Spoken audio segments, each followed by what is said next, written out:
What is up, guys? I'm here to give you a slightly different video than I usually do, which is now I'm comparing lenses. I guess it's kind of tech, right? And I got the plant, so bonus for that. Make sure you thumbs up for the plant, if not for the lenses. Without any further delay, let me get started on this comparison and give you guys a little bit of background on what I'm comparing. So today I'm comparing the Sigma 24-70 2.8 Art Series, as denoted by this shiny A, and the Canon 24-70 2.8 Mark I. Mark I means that this is the first generation lens that came out in 2002. Yeah, 15 years ago versus brand spanking new. And in fact, you probably can't even get your hands on this lens because it kind of just came out about a month ago.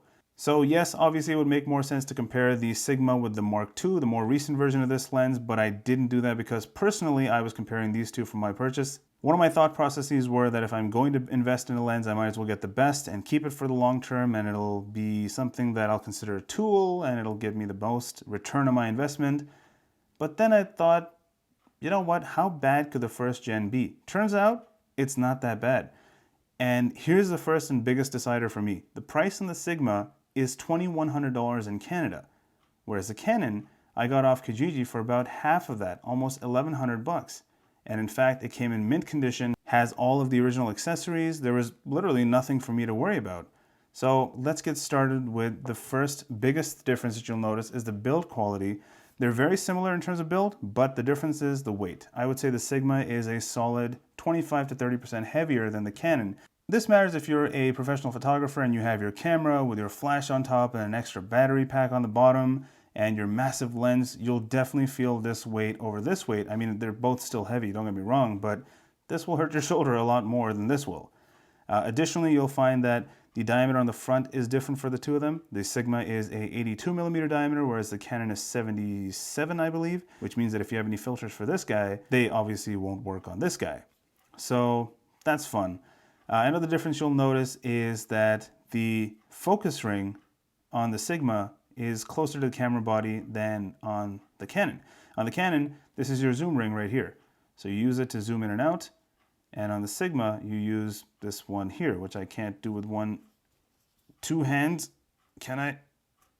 Oh God, there you go. And you might have noticed that as I zoomed out on the Canon to 24mm, the barrel extended, whereas on the Sigma, when I zoomed in to 70mm, that's where the barrel extends. So it's kind of weird. Kind of a small point to remember when you pick up the Sigma, it's probably going to be in this closed position, which will be 24mm. Great, you can start shooting.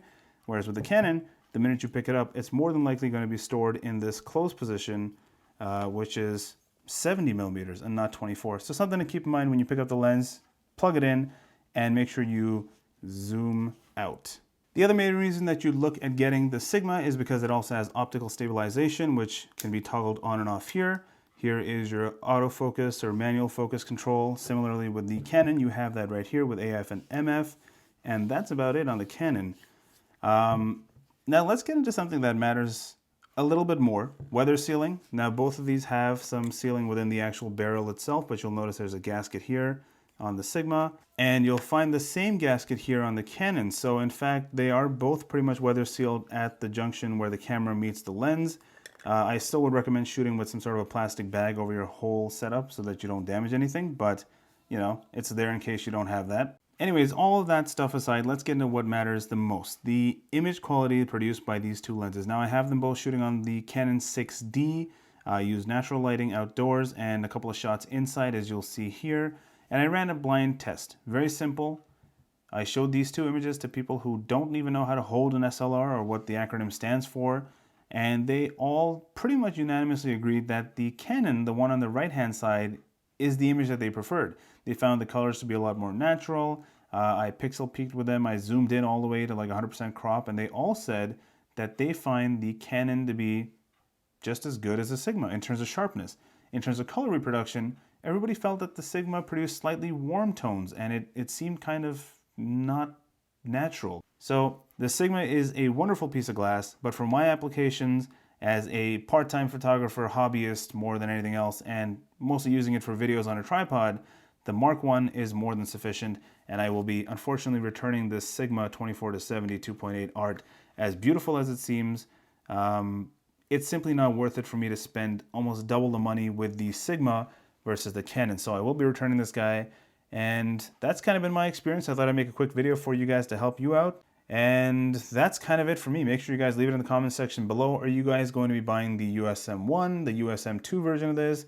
Are you going to go with a Sigma? Do you only shoot primes? What is your application and how does that factor into your decision making?